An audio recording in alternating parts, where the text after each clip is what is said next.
नमस्कार दोस्तों। अटलांटिक महासागर के बीचों बीच रात के काले अंधेरे में 39,000 फीट की हाइट पर 306 लोगों को लेकर उड़ रहे एयरबस A330 में अचानक फ्यूल खत्म होने की वार्निंग डिस्प्ले होने लगती है।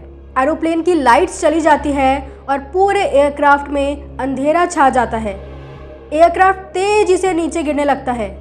ये ऐसा दिल दहला देने वाला मंजर था जो कोई भी पायलट अपने करियर में नहीं देखना चाहेगा, क्योंकि समुद्र के बीच में एयरक्राफ्ट का फ्यूल अचानक खत्म हो जाने का सिर्फ एक मतलब होता है, वो है मौत। ये कहानी कोई काल्पनिक कहानी नहीं, बल्कि साल 2001 में घटने वाली एक सच्ची घटना है जो इस बात का सबूत है कि एक छोटी सी लापरवाही आपको कितनी भयानक मुसीबत में डाल सकती है। फ्यूल खत्म हो जाने पर क्या ये एयरक्राफ्ट सीधे पानी में जाकर गिरता है या फिर हवा में क्रैश हो जाता है? क्या इस एयरक्राफ्ट में मौजूद सारे के सारे पैसेंजर्स मारे जाते हैं या आज भी कोई जिंदा है? जानते हैं इस वीडियो में, और हमेशा की तरह शुरू से शुरुआत करते हैं। 23 अगस्त 2001 रात के करीब 9 बजे एयर ट्रांजिट एयरलाइन की फ़्लाइट 236 कनाडा के टोरंटो से लिस्बन जाने के लिए रवाना होती है। इस फ्लाइट में उस रात 293 पैसेंजर्स और 2 पायलट समेत 13 क्रू मेंबर सवार थे। फ्लाइट में बैठे ज़्यादातर पैसेंजर्स कैनेडियन थे जो अपनी फैमिली से मिलने पोर्चुगीज़ जा रहे थे। फ्लाइट के कैप्टन थे 48 साल के रॉबर्ट पिशे, जिन्हें 16,800 घंटों का एयरक्राफ्ट चलाने का एक्सपीरियंस था, जिनमें से 800 घंटे इन्होंने इसी एयरक्राफ्ट को चलाया था। और उनके साथ मौजूद थे 28 साल के फर्स्ट ऑफिसर डर्क डिगर, जिनको 4800 आवर्स का फ़्लाइट एक्सपीरियंस था, जिसमें से 400 घंटे इन्होंने इसी प्लेन को चलाया था। कहने का मतलब ये है कि ये दोनों ही पायलट्स काफ़ी एक्सपीरियंस होल्डर थे और इतनी बार इसी प्लेन को चलाने की वजह से इसके सारे फंक्शंस के बारे में भी पूरी नॉलेज और एक्सपर्टाइज रखते थे। रही बात इस प्लेन की, तो ये प्लेन सिर्फ 2 साल ही पुराना था और ये विमान उस समय का सबसे एडवांस्ड और हाईली ऑटोमेटेड प्लेन में से एक था। और टेक्निकली इस प्लेन में भी कहीं कोई दिक्कत नहीं थी। ये फ़्लाइट 7 घंटे की नॉन स्टॉप फ्लाइट होने वाली थी। इसी वजह से इसमें 47 मैट्रिक टन यानी 47,000 kg का फ्यूल डाला गया था, जिसमें से 4.5 टन फ्यूल रिक्वायरमेंट से एक्स्ट्रा डाला गया था। प्लेन में सवार सभी पैसेंजर्स बहुत खुश थे क्योंकि वो अपनी फैमिली से मिलने जा रहे थे, पर उन्हें क्या पता था कि इनकी ये खुशी कुछ ही टाइम बाद खौफ में बदलने वाली है। सारे चेक ऑफ कंप्लीट करने के बाद ये प्लेन रनवे के लिए तैयार हो जाता है। रात के करीब 9 बजे कैप्टन इंजन को फायर करते हैं और रूटीन फ्लाइट 236 लिस्बन जाने के लिए रवाना हो जाती है। कुछ ही मिनटों में पायलट इस प्लेन को 39,000 फीट की हाइट तक ले जाते हैं और उसके बाद ये प्लेन स्टेबल हो जाता है। जनरली इस तरह की लंबी अवधि की फ़्लाइट में पायलट का कुछ ज़्यादा काम नहीं होता, क्योंकि इन एडवांस्ड एरोप्लेन में ज़्यादातर काम ऑटो पायलट सिस्टम्स करते हैं। पायलट का काम होता है अपनी लोकेशन को ATC को अपडेट करते रहना और सिचुएशन को मॉनिटर करते रहना। फ़्लाइट को टेक ऑफ किए भी अब 4 घंटे गुजर जाते हैं। आधी रात का समय होने की वजह से ज़्यादातर पैसेंजर्स भी गहरी नींद में सो रहे होते हैं। फ़्लाइट में अब तक सब कुछ नॉर्मल चल रहा था। कैनेडियन टाइम के हिसाब से रात के 1 बज रहे होते हैं और एयरक्राफ्ट अटलांटिक महासागर के बीचों बीच 39,000 फीट के एल्टीट्यूड पर होता है। ये इतनी हाइट थी जहाँ से नीचे का कुछ भी दिखाई नहीं दे रहा होता है। तभी पायलट कंप्यूटर स्क्रीन पर एयरक्राफ्ट के राइट इंजन में कुछ अबनॉर्मल रीडिंग नोटिस करते हैं। पायलट ने देखा कि इंजन नंबर 2 में ऑयल टेम्परेचर लो था, ऑयल की क्वांटिटी भी कम शो हो रही थी और ऑयल प्रेशर हाई था। डिस्प्ले में ऐसा इंडिकेशन इन पायलट्स ने अपने करियर में पहली बार देखा था, क्योंकि जनरली जब एयरक्राफ्ट टेक ऑफ करता है उसके बाद जैसे जैसे वक्त गुजरता है ऑयल का टेम्परेचर भी बढ़ जाता है, लेकिन यहाँ लो टेम्परेचर इंडिकेट हो रहा था, जो नॉर्मल नहीं था। पायलट्स बिना वक्त गवाए इस एरर के बारे में जानने के लिए फ़्लाइट मैनुअल निकालकर उसमें इंफॉर्मेशन सर्च करते हैं, पर इस फ्लाइट मैनुअल में इस एरर के बारे में कहीं कोई जानकारी नहीं होती। इसके बाद पायलट कनाडा के एयर ट्रांजिट मेंटेनेंस यूनिट से कांटेक्ट करते हैं और उनको इस एरर के बारे में बताते हैं, पर मेंटेनेंस यूनिट को भी इस एरर के बारे में कुछ मालूम नहीं था। मेंटेनेंस यूनिट के जिस ऑफिसर से वो बात करते हैं, वो पायलट को बोलते हैं कि इस डिस्प्लेइंग एरर को रेगुलरली मॉनिटर करते रहो और जैसे ही हमें इस एरर के बारे में कुछ भी पता चलता है हम आपको इन्फॉर्म करेंगे। अब पायलट्स को लगने लगा कि शायद कोई सेंसर खराब हो गया है जो गलत रीडिंग दिखा रहा है। ये सोचकर पायलट्स भी निश्फिक्र होकर बैठ जाते हैं, पर 15 मिनट बाद ही स्क्रीन पर एक और एरर डिस्प्ले होने लगता है। दरअसल कमर्शियल एयरक्राफ्ट्स में फ्यूल उनके विंग्स में इक्वली डिस्ट्रीब्यूट होता है, पर जो एरर शो हो रहा था वो ये था कि एयरक्राफ्ट में राइट विंग में फ्यूल की क्वांटिटी लेफ्ट विंग के फ्यूल से कम थी। एयरक्राफ्ट चलाते वक्त ऐसी सिचुएशन को ज़्यादा डेंजरस नहीं माना जाता, क्योंकि इसे सॉल्व करने के लिए कैप्टन फ्लाइट के दौरान ही क्रॉस फीड वॉल्व को खोल देते हैं, जिससे ज़्यादा फ्यूल वाले विंग में से कम फ्यूल वाले विंग में फ्यूल चला जाए और वापस से दोनों विंग में फ्यूल की क्वांटिटी बराबरी पर आ जाए। इस एरर को फिक्स करने के लिए फ़्लाइट 236 के पायलट ने भी ठीक ऐसा ही किया और कुछ ही सेकंड्स में डिस्प्ले में दोनों विंग्स में फ्यूल की क्वांटिटी इक्वल शो होने लगी। पायलट्स वापस रिलैक्स हो गए, पर अब जो प्रॉब्लम पायलट्स के सामने आने वाली थी उससे इन एक्सपीरियंस पायलट्स के भी पसीने छूटने वाले थे। दरअसल दोनों विंग्स के फ्यूल बराबर होते ही 10 मिनट बाद फिर से लो फ्यूल की वार्निंग डिस्प्ले होने लगती है। राइट विंग में फिर से फ्यूल लो हो गया था और अब इतना फ्यूल भी नहीं बचा था कि लिस्बन तक पहुंचा जा सके। ये इतनी सीरियस प्रॉब्लम थी कि अब इन एक्सपीरियंस्ड पायलट्स के भी रोंगटे खड़े हो गए, क्योंकि अटलांटिक सागर के बीचों बीच फ्यूल ख़त्म होने का सिर्फ एक ही मतलब था, वो थी मौत। ऐसे में इन पायलट्स के पास सिर्फ एक ही विकल्प मौजूद था, वो था पास ही में मौजूद एयरपोर्ट पर इमरजेंसी लैंडिंग करना। इन पायलट्स के पास एकमात्र ये ऑप्शन था कि वो अटलांटिक महासागर में मौजूद एज़ोर्स आइलैंड में टर्सिया नाम के आइलैंड के एयरपोर्ट पर लैंड कर जाएं। कैप्टन ने बिना किसी देरी किए एयरपोर्ट पर मौजूद एयर ट्रैफिक कंट्रोलर से कांटेक्ट किया और उन्हें इन्फॉर्म किया कि वो इस एयरपोर्ट पे फ्यूल शॉर्टेज होने की वजह से लैंड करने वाले हैं।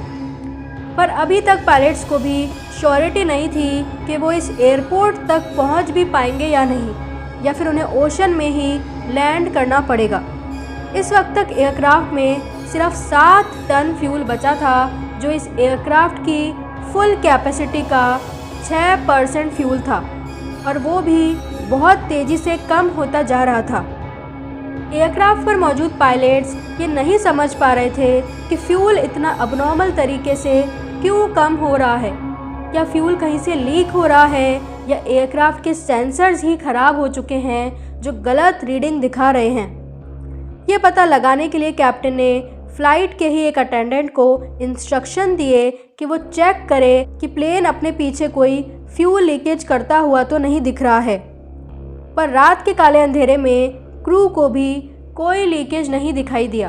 अब कंडीशन ऐसी आ गई थी कि एक एक मिनट भी कीमती होता जा रहा था, क्योंकि हर 5 मिनट में 1 टन फ्यूल ख़त्म हो रहा था।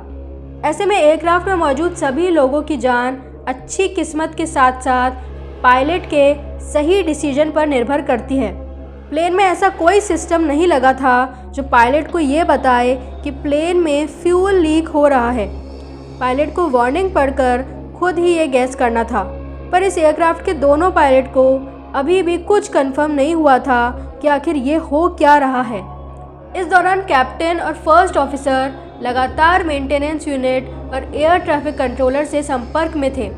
मेंटेनेंस यूनिट ने कैप्टन को इंस्ट्रक्शन दिए कि वो फ्यूल लीकेज को कंफर्म करने के लिए जहाज़ को 39,000 फीट से 20,000 फीट के एल्टीट्यूड पर लेके जाए, पर कैप्टन ने ऐसा करने से साफ साफ मना कर दिया, क्योंकि पायलट को लगता था कि अगर सच में जहाज़ में फ्यूल लीकेज हुआ तो जहाज़ को फिर से ऊपर लेकर जाना मुमकिन नहीं हो पाएगा। कम से कम 39,000 फीट की हाइट पर उनके पास अभी भी ग्लाइडिंग का ऑप्शन तो बाकी था। पायलट का यह डिसीजन बिल्कुल सही साबित हुआ, क्योंकि थोड़ी ही देर बाद जहाज के राइट वाले इंजन में आग लग गई। ये देखकर जहाज के अंदर सभी पैसेंजर्स जो सो रहे थे वो भी जाग गए और उनमें अफरा तफरी मच गई और डर का आलम छा गया। जहाज अब सिर्फ एक इंजन से चल रहा था और उसमें फ्यूल भी 4.5 टन ही रह गया था। सिर्फ एक इंजन से जहाज का एक ही हाइट पर चलना पॉसिबल नहीं था, इसलिए धीरे धीरे एयरक्राफ्ट का एल्टीट्यूड भी कम होने लगा। अभी भी एयरक्राफ्ट एयरपोर्ट से 240 किलोमीटर दूर था और उसमें 600 किलो फ्यूल बचा था। 15 मिनट तक प्लेन इसी तरह चलता है, लेकिन उसके बाद लेफ्ट वाला इंजन भी फ्यूल ख़त्म होने की वजह से बंद हो जाता है। दूसरी तरफ टर्सिया एयरपोर्ट पर इमरजेंसी डिक्लेयर हो गई। हर तरह की सिचुएशन से निपटने के लिए फायर ट्रक्स और क्रू ने अपनी पूरी तैयारी कर ली। दोनों इंजन फेल होने की वजह से एयरक्राफ्ट अटलांटिक ओशन के ऊपर ग्लाइड करने लगा। यहाँ पर ही कैप्टन ने जो पहले एयरक्राफ्ट को नीचे ना लेने का डिसीजन लिया था वो सही साबित हुआ। जहाज में इंजन की वजह से ही इलेक्ट्रिक सिस्टम काम करता है। अब जब दोनों इंजन ही फेल हो गए थे तो प्लेन में चारों तरफ अंधेरा छा गया। फॉर्चुनेटली प्लेन की लाइट जाते ही प्लेन का ऑटोमेटिक टरबाइन बाहर आ जाता है, जो एयर की स्पीड से सिर्फ इतने इलेक्ट्रिसिटी जनरेट कर पाता है जिससे कॉकपिट के इम्पोर्टेंट सिस्टम चलने लगते हैं। अभी एयरक्राफ्ट एयरपोर्ट से 120 किलोमीटर दूर था और जहाज 30,000 फीट तक नीचे आ गया था और कैप्टन को ये डिस्टेंस सिर्फ ग्लाइड करके पार करना था। प्लेन में मौजूद 306 लोगों की जान अब सिर्फ कैप्टन के हाथ में थी। दोनों इंजन बंद होने की वजह से जहाज में चारों तरफ अंधेरा हो गया था, जिससे पैसेंजर्स में भी अपनी जान गंवा देने का खौफ था। कैप्टन को पता था कि अगर जहाज एयरपोर्ट तक नहीं पहुंच पाया तो उसे पानी में ही लैंड कराना पड़ेगा। ऐसे में पायलट इंस्ट्रक्शंस देते हैं कि पैसेंजर्स को पानी में उतरने के लिए तैयार किया जाए। पर अगर ऐसा होता है, यानी अनफॉर्चुनेटली जहाज अगर पानी में लैंड होता है, तो हर हाल में लोगों के बचने के चांसेस थे ही नहीं, क्योंकि लोग अगर डूबने से बच भी जाते तो पानी इतना ठंडा था कि वो ठंडा पानी उनकी जान ले लेता। पैसेंजर्स की जान अगर सच में बचाई जानी थी तो ज़रूरी था कि जहाज को एयरपोर्ट पर ही लैंड कराया जाए, लेकिन फ्यूल तेज़ी से ख़त्म होने की वजह से ये काम मुश्किल हो गया था। जिस स्पीड से ये प्लेन नीचे गिर रहा था उससे लगभग 15 मिनट में ये ज़मीन को टच करने वाला था, फिर चाहे वो ज़मीन एयरपोर्ट की हो या समुंदर की सतह की। दिक्कत यहीं ख़त्म नहीं होने वाली थी। दरअसल इस जहाज़ के एयर ब्रेक्स, स्पीड ब्रेक्स और डाइव ब्रेक्स ने भी काम करना बंद कर दिया था, जिससे अगर ये प्लेन एयरपोर्ट पे लैंड भी कर जाता तो रनवे पर इस प्लेन को कंट्रोल करना और इसे रोकना बहुत ही मुश्किल होने वाला था।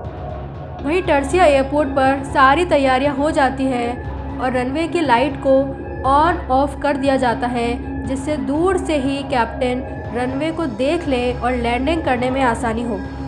जब प्लेन का डिस्टेंस टर्सिया एयरपोर्ट से सिर्फ 15 किलोमीटर रह गया था तो एक और दिक्कत कैप्टन के सामने आ गई। दरअसल इस वक्त तक प्लेन की हाइट ज़मीन से 13,000 फीट ऊपर थी, जबकि असल में इतनी डिस्टेंस पर प्लेन का एल्टीट्यूड 3,000 फीट ही होना चाहिए।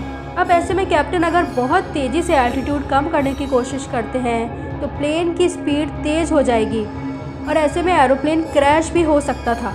इसलिए कैप्टन ने इस प्रॉब्लम का सॉल्यूशन ढूंढने के लिए खुद के माइंड में कैलकुलेशंस किए और बिना वक्त गवाए प्लेन को वहीं एक 360 डिग्री राउंड लगवाया, जिससे प्लेन का एल्टीट्यूड कम हो सके।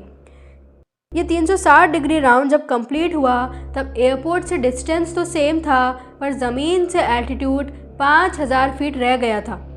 ये एल्टीट्यूड अभी भी ज़्यादा था, पर इतना भी ज़्यादा नहीं था कि एक और 360 डिग्री का चक्कर लग सके। इसलिए कैप्टन ने एरोप्लेन के एल्टीट्यूड को कम करने के लिए एयरपोर्ट के डायरेक्शन में जाते हुए ही एस टर्न्स लगवाए, जिससे एल्टीट्यूड कम करने का भी टाइम मिल गया और एयरपोर्ट से डिस्टेंस भी कम हो गया। नॉर्मल कंडीशन में लैंडिंग के समय रनवे पर उतरते ही जहाज़ में लगे फ्लैप्स और स्पॉइलर खोल दिए जाते हैं, जिससे हवा के रास्ते में अवरोध पैदा होता है और हवाई जहाज़ की स्पीड कम हो जाती है। और साथ ही इंजन के थ्रस्ट को भी उल्टा कर दिया जाता है, जिससे हवा की उल्टी दिशा में जाने से जहाज़ की स्पीड धीमी हो जाती है। लेकिन फ़्लाइट 236 के इंजन फेल हो चुके थे, जिससे रनवे पर इसे रोकना बहुत मुश्किल और ख़तरनाक था। ऐसे में कैप्टन के लिए एक तरफ कुआं था और दूसरी तरफ खाई। आखिरकार कैप्टन ने पूरी कोशिश करते हुए प्लेन को एक ज़ोर के झटके के साथ रनवे पर उतारा, जिससे प्लेन के 12 में से 8 टायर्स बस्ट हो गए। प्लेन को रोकने में दिक्कत तो बहुत आई, पर आखिरकार वो रुक ही गया। प्लेन रुकते ही लैंडिंग गियर में आग लग गई, जिसे एयरपोर्ट के क्रू ने कंट्रोल कर लिया। पैसेंजर्स को सेफली प्लेन से बाहर उतारा गया। वो कहते हैं ना, अंत भला तो सब भला।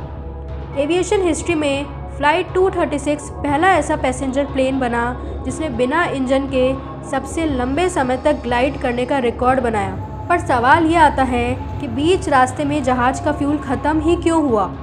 इस बात की जब इन्वेस्टिगेशन हुई तो पता चला, टोरंटो में टेक ऑफ करने से पहले मेंटेनेंस यूनिट ने इंजन का एक पार्ट रिप्लेस किया था, लेकिन वो पार्ट किसी दूसरे प्लेन का था। ऐसे में लूज फिटिंग की वजह से वाइब्रेशन हुई, जिससे पास ही की फ्यूल लाइन बर्स्ट हो गई और फ्यूल लीक होने लगा।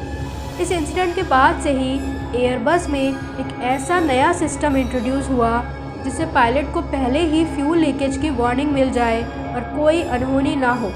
इंसिडेंट होने के 1 साल बाद ही जहाज़ के कैप्टन रॉबर्ट पीछे और फर्स्ट ऑफिसर डर्क डीगर को सक्सेसफुल डेड स्टिक लैंडिंग करने के लिए सुपीरियर एयरमैनशिप अवार्ड से सम्मानित किया गया। उम्मीद है आपको ये वीडियो पसंद आई होगी।